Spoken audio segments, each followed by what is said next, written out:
Hi, this is your Houston chiropractor, Dr. Gregory Johnson. We have Josh here with us this afternoon, and Josh has come in here because of a idiopathic scoliosis, and that's not some idiot diagnosing scoliosis. That just means unknown cause, and that was done by an orthopedic surgeon here in Houston, right? Yes. Okay, so there are two types of scoliosis. There's a functional scoliosis and a pathological scoliosis. Functional scoliosis is where there's just aberrant biomechanics and misalignments in the vertebrae of the spine and the pelvis from postural distortion, sleeping wrong, sitting wrong, standing wrong, bending, lifting, twisting wrong over time. And then the spine starts adapting to that and creating curvatures in the spine from the A to P or front view, which is more like a snake looking view. That's the scoliosis. That's a functional scoliosis. Those can be corrected a great deal. Josh happens to have a moderately severe idiopathic scoliosis. We're ordering some new digital x-rays on him to get to the bottom of it. I've already looked at the ones they had taken previously, and they don't satisfy me because they're full 14 by 36, and we get sectionals, which are more diagnostic in nature, 14 by 17s. But so long as we don't see a birth defect or a hemivertebra, which means the vertebra is kind of at a wedge angle, which causes all the other vertebrae to then deviate from that, that's a pathological scoliosis. I can't, as a chiropractor, nor can any chiropractor, do anything to straighten out a pathological scoliosis from a birth defect like that. Or compression fractures, malformed vertebrae. Birth defects are the most common cause, but Josh did not appear to have that in the x-rays that I looked at, but we're taking some more diagnostic studies on him to evaluate that further, and you're getting those done tomorrow, right? That's correct. Okay, we'll be going over those with you when we get those. But I want to show you what we've been doing that's been helping him already so far. So let's have you close your eyes for me, Josh, and bend your head forward and backwards. There's a lot of people out there in the world suffering from scoliosis. Some of them don't even know they have one. You can have a scoliosis that's functional and not even have pain, or you can have a very minor one and have severe pain. So it just really varies per individual, or you can have a really moderate severe one like Josh, and he's 17 years old now, and he's lived through 17 years of it developing, and his bones aren't even fully grown and ossified yet. That doesn't usually happen until after the 18th year. So they wanted to put Harrington rods in your spine, didn't they? Mm-hmm. Which is rods that connect and fuse the entire spine to try to straighten it out. But for his age, that's insane because his bones are still growing. And just because he's got a rod in there, that's not going to help his flexibility or movement at all. So what we're doing is we are still treating the 24 freely movable vertebrae in his spine and pelvis. And the first thing we're going to do on him is your favorite, ring dinger. So we're going to lay you on your back here. Now on Josh, because he's 17, I do the manual spinal decompression a little differently than I do on adults. It may look the same, but it doesn't feel the same.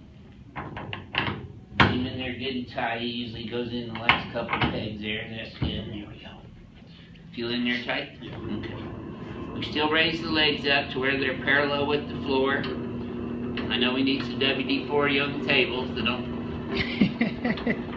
get on Joseph about that. Or Renee. You can get on Renee about it too. Okay, there we go. That didn't make any squeaking noise. That's good. Now, we're going to wrap this wet towel around his occiput and his mandible. Okay, take another deep one. Let it out through your nose and relax. There we go. See, it was more of a traction pull, and I just did a slight high velocity, low amplitude thrust at the end. Did you feel that all the way down? All the way down. Yep. So we still get the same kind of movement, but you have to really feel every individual patient's ligamentous play or range of motion. You can't just sit back and pull as hard as you can on everybody. That's not a controlled adjustment. Just like right now, I am feeling his range of motion and his range of motion in the cervical spine joints from C1 all the way down to C7. And we adjusted all those on the cervical rotary brake Palmer method. Okay. Now we're going to have you lay on your tummy here first, Josh. Now before we got started treating Josh, he was having moderate severe pain in his low back every day, weren't you? Yes. And it was making it hard for him to sit in class at school. And you can see his left leg is still coming up short about 1/4 of an inch. And it gets longer when I bring it up, and that tightens up in your low back right there, doesn't it? Not as bad as it did the first time, but still tightening up.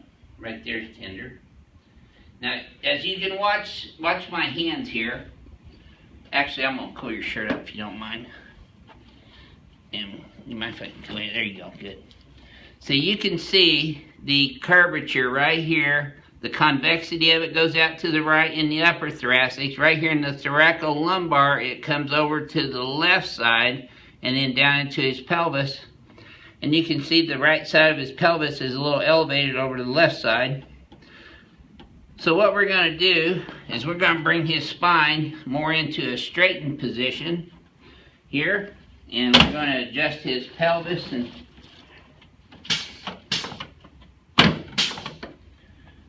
SI joints first. And I'm not sure which less than smart person said that there were no nerves coming out of the sacroiliac or sacral region on one of the videos that we did earlier. But there is a ton of nerves that come out of the sacrum, the SI joint region, and the coccyx that feed into the lumbosacral plexus and the sciatic nerve. In fact, the majority of them coming out of the pelvis and the sacrum.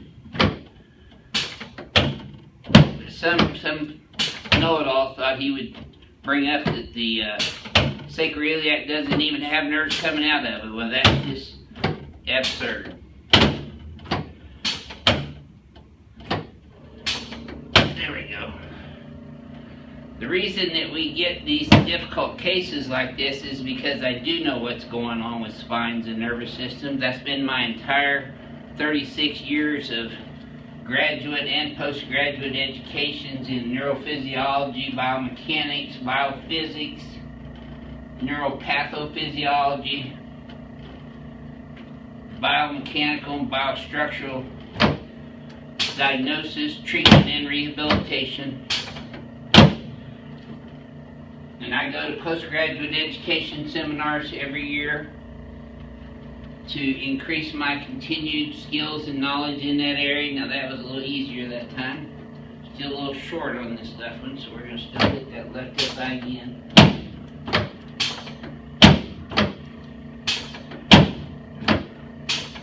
You know, the proof is in the pudding whenever you're getting adjusted in these areas.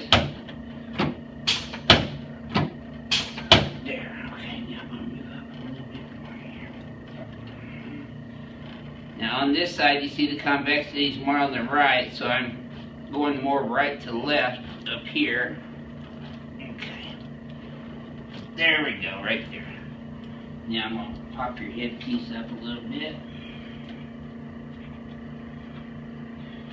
Okay.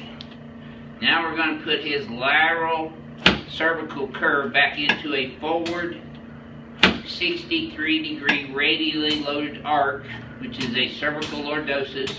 There we go. Okay, let's turn that back now. We've already done his master cervical rotary brake, so now I'm going to continue to put the cervical lordosis back into his cervical spine by bringing his head up and extending his head backwards so we can bring his ears over his shoulders. Let's slide down a little bit now, Josh. Put your arms out to the sides. Now, this is a really important adjustment for him because the ribs attached to the vertebrae in the thoracic spine, if they're misaligned and curved, they're also going to be misaligned up here where it attaches to his sternum.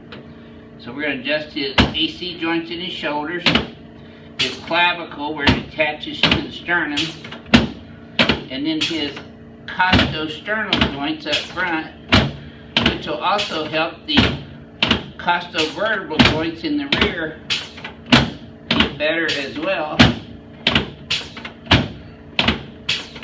There we go. Good. Okay, relax your leg. There you go. Oh yeah, that was good. There we go. Let this go. There we go. Good. Okay, let's sit you up, face this way towards Joseph.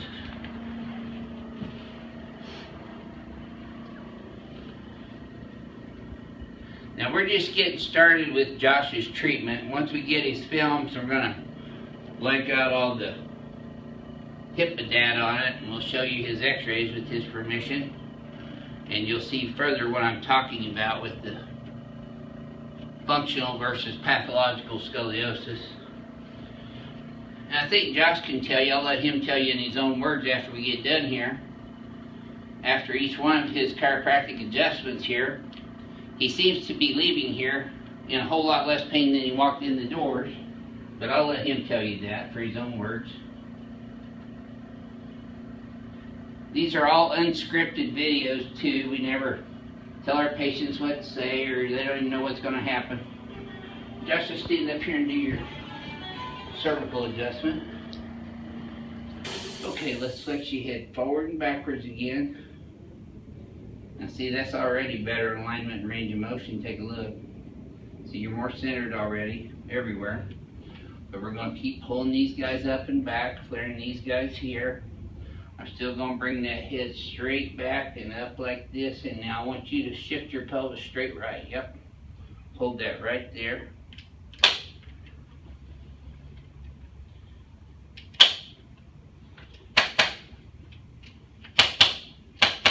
Okay, good. Now let's see if that feels any smoother this time. That looks great. You're looking like one of our normal aligned patients right now. I feel great. So, would you mind sharing with our YouTube subscribers? I mean, you came in here in really pretty severe pain, didn't you? Oh yeah. On a, I think a 1 to 10 scale, 10 being so bad you're crying in pain or you should be in the hospital. You were up there in the 6 to 8 range, 7 to 8 range in a lot of areas. And how are you feeling after your adjustments each time? Every time whenever I come in here, I have very intense pain in my lower back and neck, and every time I come out of here, I feel like a new man. I feel great. And do you feel like your spine's getting straighter as we're doing this? Oh yeah. I mean, you feel like you're standing up taller and with better posture? Great. So you've been dealing with this for how many years now? Probably about 6 years, 7 years. Yeah, you felt the symptoms going on. You probably had this your whole life and growing up with it and didn't even realize it. Yeah. But he's 17 years old now. It's a great time for him to be under care, and we're very happy that he chose Advanced Chiropractic Relief to do that, and we hope that you do too. Just give us a call at 281-405-2611 or go to advancedhoustonchiropractor.com, and Renee will get the email and set you up with an appointment. This is your Houston chiropractor, Dr. Gregory Johnson, coming to you from Advanced Chiropractic Relief with Josh. Is getting well from his scoliosis. And we'll see you next time.